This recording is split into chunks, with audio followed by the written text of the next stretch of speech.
Bien, chicos, entonces vamos a continuar esta clase revisando las demandas indígenas del siglo XX. Dentro de las demandas indígenas de los pueblos y nacionalidades del siglo XX, no se olviden en torno a qué tema giró principalmente. ¿Cuál fue el tema de estas demandas? ¿En torno a qué giraba?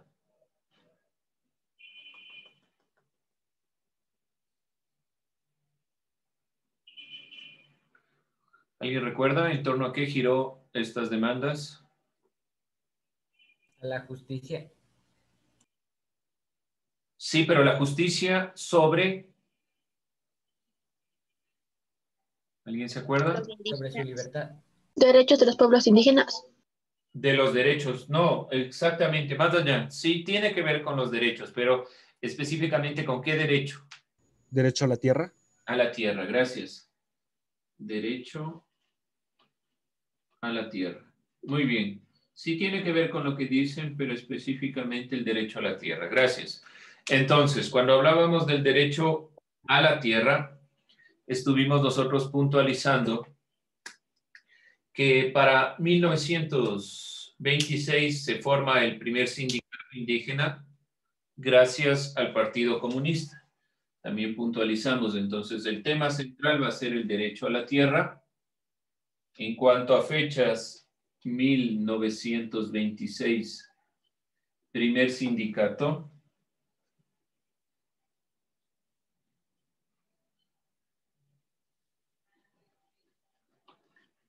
¿Alguien comprende qué es un sindicato? ¿Podría definirlo? ¿Cuál sería la definición de sindicato?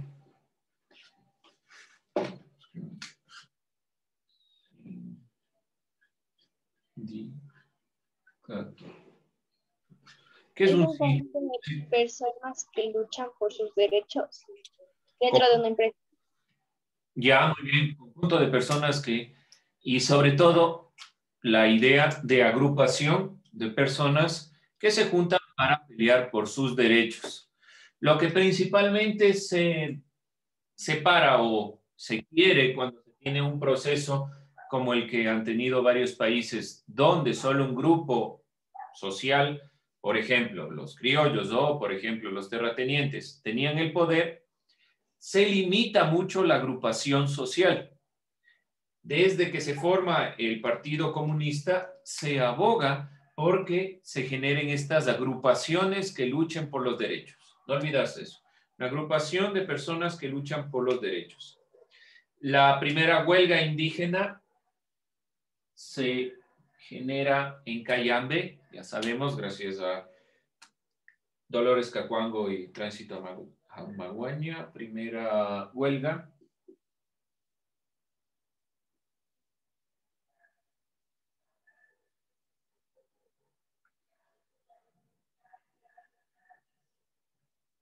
Cayambe, de las comunidades Cayambe.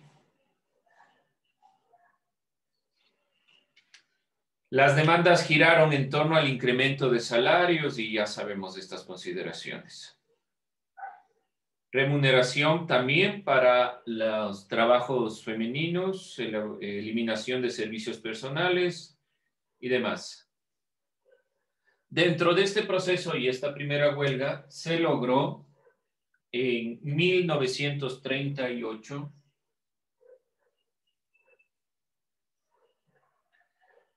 el Código de Trabajo y Ley de Comunas que reglamentan por primera vez el trabajo agrícola. Entonces ahí es donde nosotros estamos puntualizando este tema. Gracias al proceso de lucha social, gracias a la perspectiva de que se dio esta lucha social de los pueblos y nacionalidades, es que se logra en 1938 que se genere el Código de Trabajo.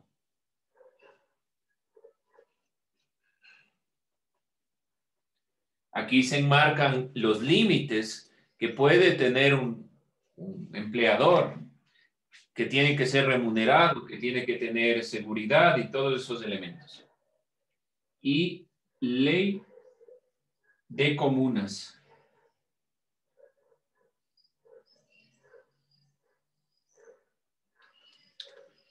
Esto en 1938. Miren el proceso, desde la época colonial, después en la independencia, 1830, hasta 1938 tuvo que pasar un proceso histórico de lucha social, así como fue también la lucha de Fernando de Aquilema, para que recién en 1938 realmente se pueda tener una inclusión del Código de Trabajo y los derechos del trabajador.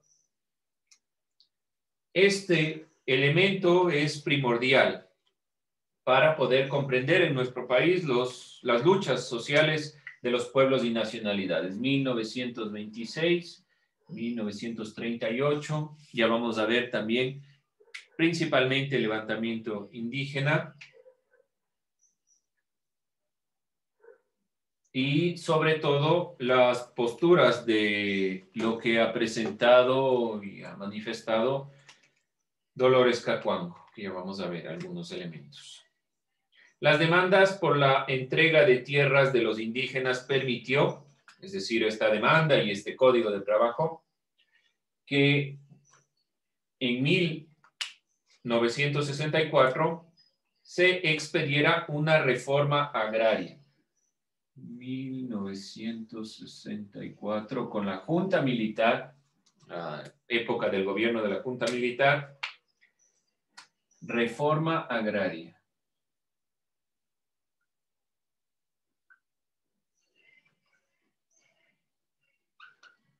Esta reforma agraria eliminó completamente ya el tema del huasipungo. Se elimina huasipungo. Y pasa a ser las tierras de los que la han cultivado, es decir, los propietarios pasan a ser ya directamente los indígenas. Miren todo este elemento de los derechos a la tierra durante las diferentes épocas y cómo se ha venido gestando esta lucha social para llegar a alcanzar ya directamente una reforma agraria donde se elimine el huasipungo y se instaure la posibilidad de que los indígenas puedan ser dueños de la tierra. Aquí otro punto, no olvidarse, 1990,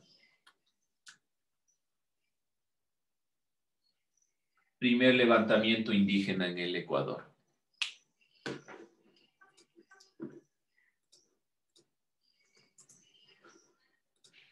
¿Sí? Entonces, 1990, 1926, 1938 hasta 1964. Son las fechas que debemos nosotros puntualizar como las más importantes. Primer levantamiento indígena, primer sindicato, Código de Trabajo y Comunas y la más importante, la reforma agraria del 64.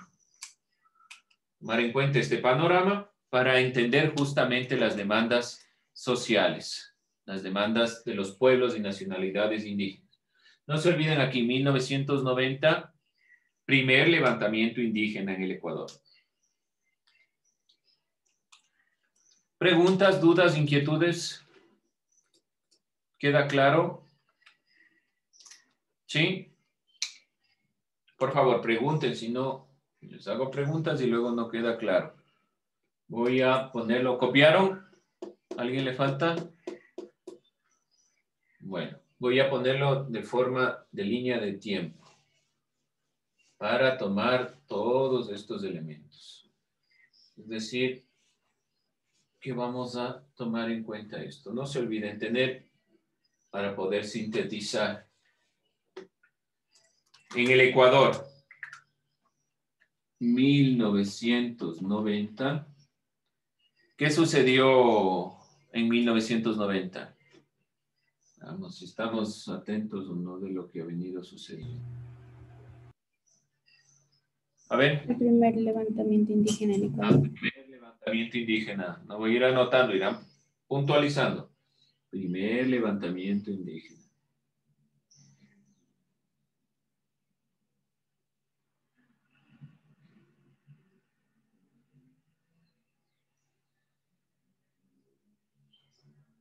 (1926). Se formó el primer sindicato. Primer sindicato. 1938. La eliminación del Guasipungo. La eliminación, no, el código de trabajo. Código de trabajo. Primera huelga en Cayambe de... Aquí, la huelga en Cayambe. Aquí, la huelga en Cayambe. 26, la huelga en Cayambe. 26, el primer sindicato. 38, la instauración de un código de trabajo y ley de comunas. Es la normativa. Y ahora sí, en el 64, 1960. Reforma agraria y aquí sí, la eliminación del Guasipungo. Por favor, tendrán en cuenta y anoten, hagan la línea del tiempo. Es importante ubicarnos.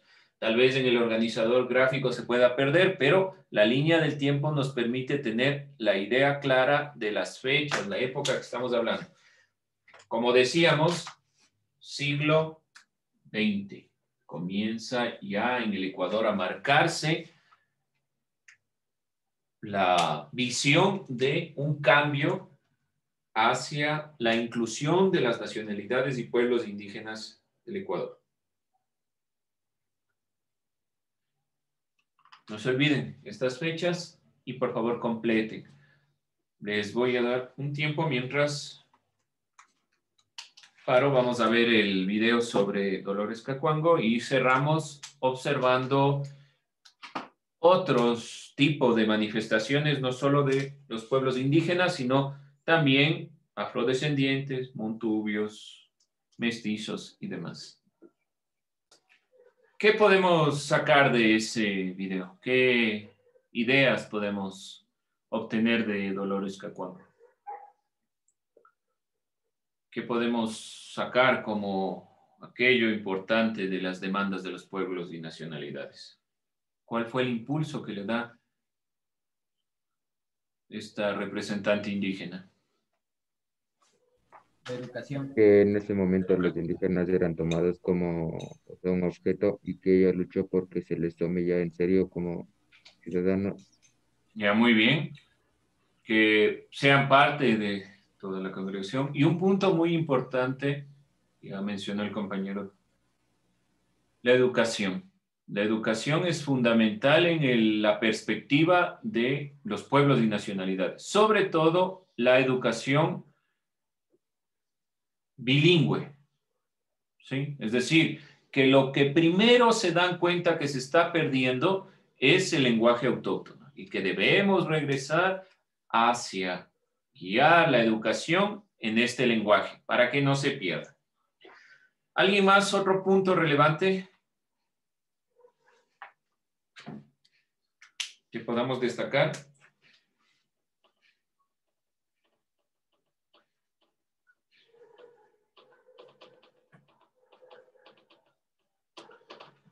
Bueno, no se olviden puntualizar los elementos relevantes que pueden sacar del video sobre las demandas indígenas desde el pensamiento de Dolores Cacuango.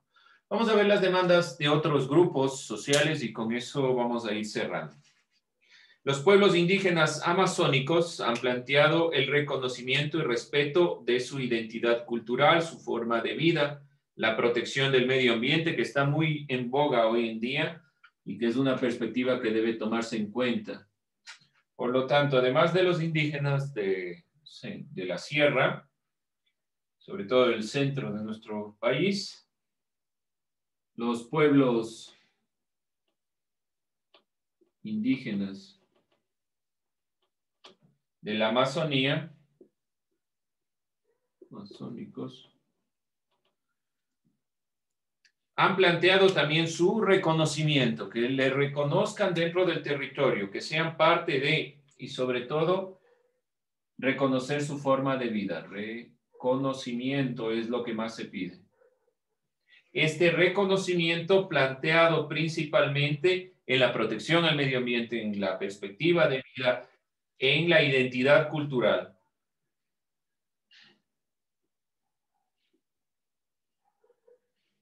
Vida, cultura, medio ambiente y medio en general.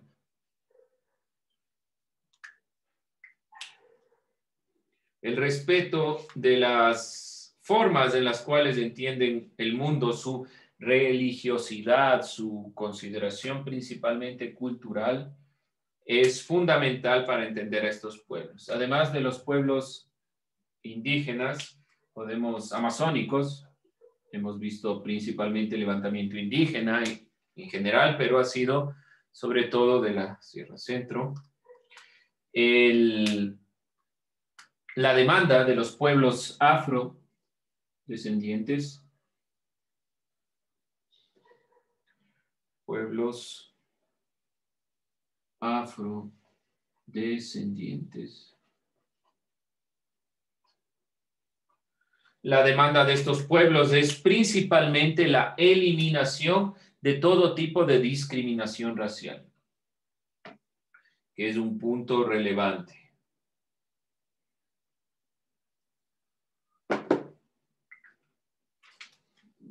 Eliminar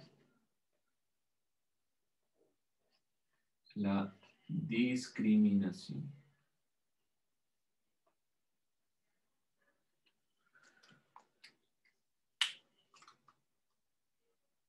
La exclusión en todo tipo de actividad social también demandan que se les incluya.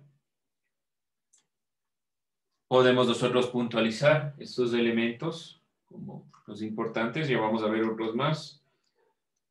El pueblo montubio ha demandado, miren que utilizo la palabra pueblos, las nacionalidades son las que ustedes pudieron observar en el mapa, tienen su nombre propio, su identidad propia. Los pueblos están separados tal vez de sus propias consideraciones étnicas. Por ejemplo, los afrodescendientes, que son grupos étnicos que han venido por la esclavitud, pero no están cerca directamente de su nacionalidad. Otros grupos, además de los que puntualizamos aquí, a continuación, los pueblos montubios,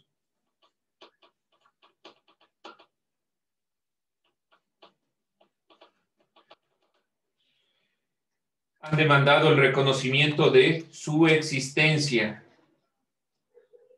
como un pueblo mestizo que se asienta en el interior del litoral. Es decir, que se reconozca, lo que piden es reconocimiento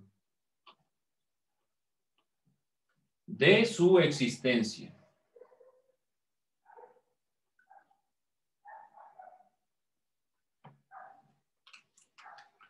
Han demandado condiciones de igualdad, el respeto a los elementos de su identidad cultural y algo que es muy propio, como son pueblos de la parte de la costa, este tipo de pueblos montubios piden sobre todo un reconocimiento a su producción agrícola y ganadera, que les permita salir de la pobreza. ¿Por qué razón? Porque principalmente estos pueblos, casi toda su producción se vende a grandes exportadoras y la mayor cantidad de ingresos no va para este grupo social. Así que el reconocimiento también es un reconocimiento a apoyar la producción. Apoyar su producción. Su producción. Que es principalmente una producción agrícola y ganadera. Con eso nosotros terminamos esta parte. Finalmente estaremos viendo ya la evolución histórica, pero nos centraremos en la Constitución de 2008, que es aquella que incluye y delimita al Ecuador como un país multiétnico y pluricultural. Aquí sí hay que reconocer ese elemento, por eso es que lo vamos a dejar un poco para después, sobre todo dentro de los hechos históricos que hemos visto, el que marca ya la inclusión directa de los pueblos y nacionalidades indígenas, en general de todos los pueblos mestizos, montubios, amazónicos, indígenas, afrodescendientes y demás perspectivas, es la Constitución de 2008. ¿Preguntas, dudas, inquietudes? ¿Está claro? Es un recordar histórico de estos elementos que nos incluyen dentro de los derechos y de la posibilidad de comprender directamente la democracia como una conformación de todos estos grupos sociales que se incluyen en diferentes perspectivas.